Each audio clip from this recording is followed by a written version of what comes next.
오늘은 전화위복이라는 제목으로 같이 은혜 나누기 원합니다. 오늘 우리가 읽은 이 본문은 놀랍게도 이스라엘 백성들이 자신의 상황과 처지를 이 왕에게, 다리오 왕에게 말하는 장면이 아니라 이스라엘 백성의 반대편에 서 있는, 그러니 성전을 건축하지 못하게 하려는 사람들이 다리오 왕에게 이러이러한 이유로 이들이 성전을 건축하고 있으며 또한 성전 건축을 아주 꽤나 열심히 잘하고 있는데 분명 이 일이 나중에는 다리오 왕에게 불편한 일이 될 것일 뿐만 아니라 이들이 마치 자기 자신들이 이 일을 이룬 것이 자기 자신의 일이 아니라 그 전에 있었던 왕들에 대한, 고레스 왕에 대한 그 이야기들까지를 이야기하고 있는데 이건 말이 안 되는 것 같습니다 라고 이야기하며 전체 이야기를 다루고 있습니다. 근데 이 이야기를 보면서 어떻게 그 상대편 진영에서 성전을 건축하는 걸 반대하는 사람들이지만 이렇게 명확하게 조사를 했을까? 그리고 이들이, 이스라엘 백성들이 자신의 입장을 말하는 것보다 훨씬 더 명확하게 말했을까를 생각하면서 이들은 어떤 이유로 이 편지를 썼냐 하면, 생각해 보십시오. 하늘의 하나님이 이들을 주관하시는데 그 주관하신 하나님의 말씀을 어겼다고 해서 성전이 무너졌고, 그 무너진 성전을 다시금 짓는데 그 짓는 데 있어서 바사왕 고레스라는 사람이 이 성전 건축을 허락하였고, 또한 그 전에 그들이 느부갓네살 왕에게 잡혀갈 때에 빼앗겼던 모든 그 바사에 있는 그 물품까지도 다 내어주었다고 하는데 그게 말이 됩니까? 라고 이야기하는 것을 이들이 말하고 있습니다. 그러니 이제 다리오 왕이요, 당신이 이 편지를 받은 이후에 진위를 따지사 정말로 고레스가 그런 편지를 보냈는지 안 보냈는지 확인해 보시고, 또한 그렇게 보내지 않았다면 이들을 어떻게 좀 명분 있게 처리해 달라고 말하고 있습니다. 그러니 자신의 손에서는 어느 순간 해결하지 못하는 거예요. 오늘도 이 말씀을 보면서 다시금 느끼는 건, 그래, 악한 사탄 마귀가 세상의 곤충 권세 잡은 자가 아무리 강하고 능력 있다 하여도 우리가 살아계신 하나님을 의지하는 것, 신뢰하는 것, 그리고 믿음으로 달려가는 것을 결코 막을 수 없지. 예수님께서 40일 금식을 한 이후에 이제 많은 사람들에게 나아가 회개하라 천국이 가까웠느니라 말씀하시며 하나님의 말씀을 선포하기 전에 사단 마귀가 그를 막습니다. 그리고 40일을 금식한 예수님에게 너 그렇게 배고프니 이 돌들을 다 떡으로 뒤바꿔서 먹을 수 있지 않냐 라고 말하며 유혹하기도 하고, 천하 만국의 모든 권세를 내가 너에게 주겠다고 말하기도 하며, 또한 네가 하나님의 아들이라면 네 높은 곳에서 뛰어내려 너로 하여금 스스로 높은 자임을 보여주게 하라고 시험할 때에 그 모든 시험들을 넉넉히 이기시고, 그리고 또한 그 말씀대로 하나님의 나라와 거룩한 영광을 선포하신 예수 그리스도를 바라보면서 주님께서 말하시는 게 무엇이냐 하면, 강력한 시험과 낙심과 어려움이 온다 하여도 그 낙심과 시험과 어려움보다 하나님이 더 크심을 보여주는 게 하나님의 능력이다라고 보여주는 것입니다. 오늘 말씀을 설교를 준비하면서 구약 성경을 이렇게 쭉 되돌아보면서 느낀 게, 이스라엘 백성들은 망했다고 생각하고, 이스라엘 백성들은 이제 끝났다고 생각하고, 이제 안 된다고 생각할 때 하나님께서는 이게 끝이 아니야, 더 크신 하나님의 능력을 보게 되는 기회가 될 거야 라고 말했던 수많은 장면들이 떠올랐습니다. 마치 모세가 홍해바다 앞에 섰을 때 이스라엘 백성들도, 그리고 유다의 그 애굽에 있는 군사들도 이제 너희는 끝났다라고 말할 때에 하나님께서는 이것은 끝이 아니라 하나님의 능력을 보여주는 길이다라고 말씀하시며 홍해바다가 길이 되게 하시고, 뿐만 아니라 골리앗과 싸우던 다윗이 그 골리앗과 싸울 때 직전에 이스라엘 모든 백성들은 저 골리앗 같은 어마어마한 장수가 있으니 우리는 이제 끝났다라고 말할 때에 하나님께서, 하나님이 함께 하시면 어린 다윗을 통하여서도 저 골리앗을 이길 수 있음을 보여주시며, 뿐만 아니라 이들이 정말로 포로로 잡혀가서 이제는 느부갓네살과 그리고 다리오 왕과 이런 왕들 사이에 있을 때에 다니엘로 하여금 그 가운데서 풀무불 가운데도 이겨내게 하시고, 또한 사자굴 가운데서도 견디게 하시며 하나님의 거룩한 역사와 능력을 보여주신 하나님께서 이스라엘 백성들에게 계속해서 말하시는 게 무엇이냐 하면 너희가 어려운 상황 가운데 있느냐, 힘겨운 상황 가운데 있느냐, 이제 더 이상 의지할 세상의 것이 아무것도 없느냐, 내가 하나님의 거룩한 능력을 보여줄게 라고 하는 말씀과 같은 거예요.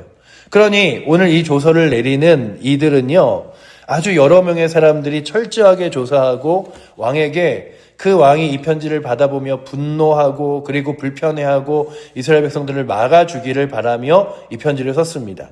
그래서 6절에 보시면 이 편지를 썼던 사람들의 이름이 기록되어 있죠. 유브라테 강 건너편의 총독 다뜨네와 스발 보스네와 그들의 동관인 유브라테 강 건너편의 아비삭의 사람이 다리오 왕에게 올린 글의 초보는 이러하니라 라고 하면서, 그러니까 이 유다 사람들 외에 예루살렘에 모여있는 이 성전을 건축하는 사람들 외에 그 주변의 모든 사람들이 다 이 일을 싫어하고 반대함을, 그래서 반대하고 있는데도 분명히 힘있게 이 성전을 짓는 걸 보면서 한번 두고 봐라. 이 다리오 왕에게 이 편지를 쓴 이후에 너희가 그럼에도 불구하고 힘있게 이 일을 완공할 수 있는가 한번 보자 라고 하면서 이 편지를 썼는데, 이 편지의 내용을 쭉 읽어보면 무엇을 알 수 있냐 하면, 하나님이 이런 과정 가운데 이스라엘 백성들에게 성전을 무너지게 하셨고 또한 이런 은혜로 하나님이 성전을 다시 짓게 하셨구나. 그런데 문제는 뭐냐 하면, 이제 그 바사왕 고레스가 처음에 보냈던 그 편지를 그 왕으로 하여금 찾을 수 있는가라고 하는 문제였어요. 그것이 정말로 역사적인 사실인가? 왜냐하면 벌써 왕권이 바뀌었기 때문이죠. 그리고 또한 이 다리오 왕이 그 전에 있던 왕이 내린 칙령과 그리고 명령들을 그대로 이행할 의무는 아무것도 없었습니다. 그러니 그런 거죠.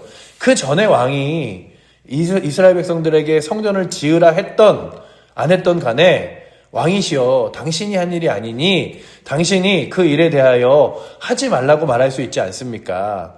그 전에 왕이 있다고 이야기하나 그들에게 증거도 보여주지 않으니 그들에 대하여 이제 성전을 짓지 말라고 군사들을 보내기도 하고 무력으로도 힘으로도 말해줄 수 있지 않습니까? 라고 하는 이 편지가 무엇의 단초가 되냐 하면 이들을 더 힘있게 성전을 완공할 수 있는 단초가 됩니다.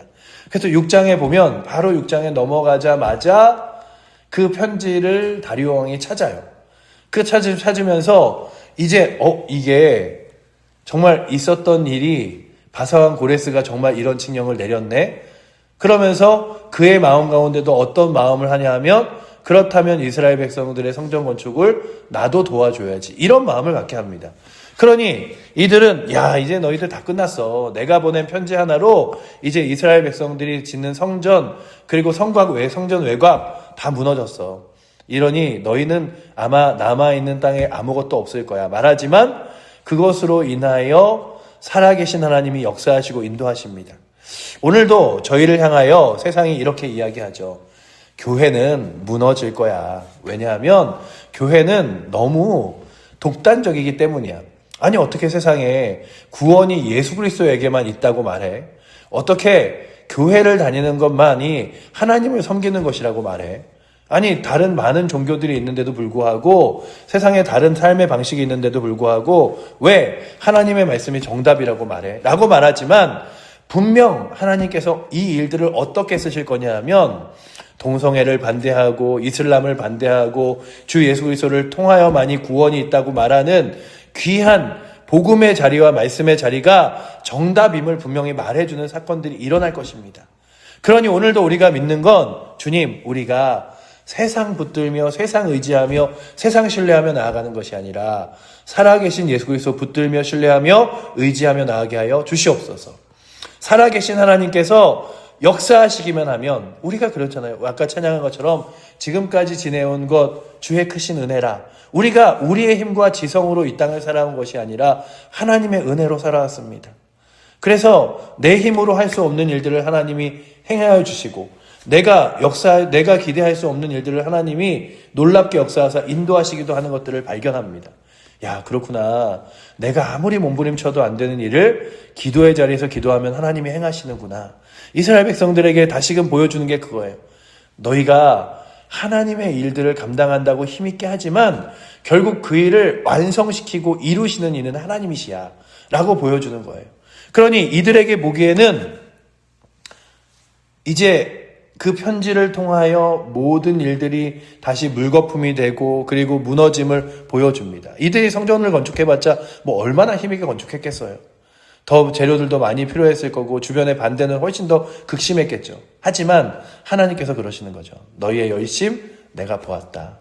내가 그 성전 건축하게 이루어줄게. 지금까지 필요한 것들 내가 채워줄게. 너희가 전에는 주저하고 못했지만 이제 힘있게 일어서려고 하니 내가 도와줄게. 여러분들 우리 교회는요, 특별히 우리가 구성원도 똑같고 그리고 지금 있는 사람들도 똑같은데 뭐가 다르겠어.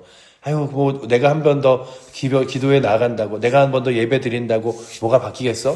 그러나 하나님께서 우리의 열심을 보시고 하나님이 움직이시면 하나님의 놀라운 일들이 일어날 줄 믿습니다. 오늘도 우리가 다시금 기대하는 건 하나님 내 힘으로 안 됩니다. 그러니 저도 하나님 의지하여 노력하고 있으니 하나님 역사하여 주시옵소서. 하나님 인도하여 주시옵소서. 이끌어 주시옵소서. 구하며 나아갈 수 있는 은혜가 오늘도 이 새벽에 나오신 저와 여러분들에게, 우리 사랑하는 칠보제일교회 성도들에게 있기를 축원합니다. 우리의 삶 가운데 살아가다 보면 분명히 우리의 힘으로 도저히 안 될 일들이 우리 앞에 놓여지고 펼쳐집니다.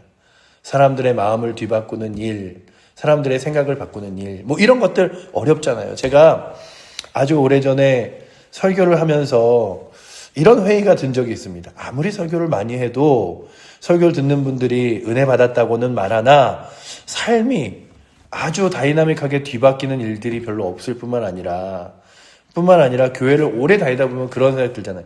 지난주에 목사님이 무슨 설교하셨지? 지난주에는 또 무슨 설교하셨지? 그래서 주일만 지나면 설교 제목이 기억이 안 나기도 하고 본문이 어딘지 모르기도 하고 바쁘게 살다 보니 그냥 한 달 전에 설교는 아예 뭐 이렇게 잊혀진 지 오래가 되어서 그런 설교들이 정말 능력이 있나? 이러고 있을 때 오카는 목사님이 그 총신대학원에 오셔서 설교를 하신 적이 있어요. 그런 회의적인 마음을 갖고 있을 때쯤에. 그런데 오카는 목사님이 정말 그 나직한 목소리와 그리고 또한 그렇게 강한 어조가 아닌 어투로 설교를 하시는데 막 마음에 막 불이 지펴지는 거예요. 그래, 하나님 말씀이 하나님께서 역사하시기만 하면 그 한 사람의 영혼의 심령에 불을 지피기도 하고 그의 인생을 뒤바뀌기도 하고 그의 삶을 바꾸기도 하지. 우리는 사람은 안 변한다고 말하지만 하나님이 역사하시면 그의 삶을 뒤바꾸기도 하시는 게 하나님이시지. 그러니 오늘도 우리가 우리의 삶으로 이건 안 되는 일이야. 이거는 내가 기도한다고 이루어질 게 아닌 것 같아. 이런 일들이 우리 가운데 놓여져 있습니다. 교회가 정말로 이렇게 고령화되어지는 일들도, 그리고 또한 여러 가지 상황과 환경 가운데 성도들의 삶에 그리고 신앙의 변화도 이건 어려울 것 같은데. 그런데 오늘 말씀을 보시면 그렇게 그 어려운 가운데서도 그 일들을 이악물고 감당하며 노력하는 이들이 있었고, 그 이들을 반대한다고 노력하는 이들이 이제 편지를 쓰는데 그 편지를 통하여 하나님이 더 크게 그들의 성전 건축 짓는 일을 완성시킴을 오늘 성경과 6장이 보여주고 있습니다. 그러니 오늘도 우리가 다시금 기대하는 건 하나님, 내가 할 수 없다고 포기하지 않게 하여 주시옵소서. 하나님이 역사하심을 믿으며 기도하게 하시고 묵묵히 내가 해야 될 일들을 감당하며 믿음의 길을 걸어가게 하여 주시옵소서. 저 사람 아무리 전도해도 예수 안 믿을 것 같은데 하나님 결코 나로 하여금 포기하지 않게 하시고 그 영혼 위하여 기도하게 하시고 하나님의 놀라운 역사를 보게 하여 주시옵소서. 그렇게 오늘도 우리 교회 안에, 그리고 또한 우리 주변의 이웃들에게, 그리고 또한 이 나라에 하나님의 놀라운 역사가 일어나도록 기도하며 나아갈 수 있는 은혜가 있기를 축원합니다. 저희들이 우리 눈앞에 보이지 않아도 왜 북한 땅을 위하여, 북한 땅이 무너지고 하나님 거룩한 말씀이 다시금 세워짐을 위하여 기도합니까? 정황적으로 상황적으로는 안 돼 보이지만 하나님이 하시면 역사하실 수 있기에 믿으며 나아가는 것이라면 오늘도 이 새벽에 기도할 뿐만 아니라 삶을 살아가는 우리 모든 칠보제일교회 성도들이 그렇게 그 살아계신 하나님을 의지하고 신뢰하며 믿음으로 나아갈 수 있는 은혜가 오늘도 이 새벽에 나오신 우리 모든 성도들과 칠보제일교회 성도들에게 있기를 축원합니다. 기도하겠습니다.